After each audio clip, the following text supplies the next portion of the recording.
नमस्कार मित्रांनो, कोणत्याही फौजदारी न्यायालयात एखाद्या आरोपीस 3 वर्षापर्यंतची शिक्षा दिल्यानंतर त्या आरोपीस ताबडतोब जेलमध्ये पाठवले जात नाही. शिक्षा झालेली आरोपी त्याच न्यायालयामध्ये मला वरिष्ठ न्यायालयामध्ये अपील दाखल करायचे आहे व त्यासाठी दिलेली शिक्षा ही तहकूब करून मला अपील कालावधीपर्यंत जामीन द्यावा असा अर्ज शिक्षा दिलेल्या माननीय न्यायालयाकडे करू शकतो.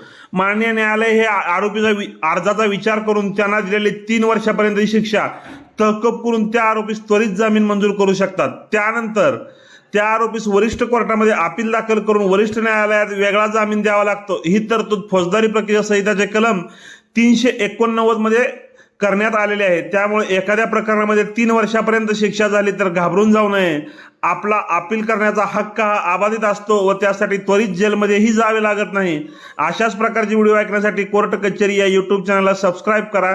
ऑफिशियल फेसबुक व इंस्टाग्राम पेजला फॉलो करा.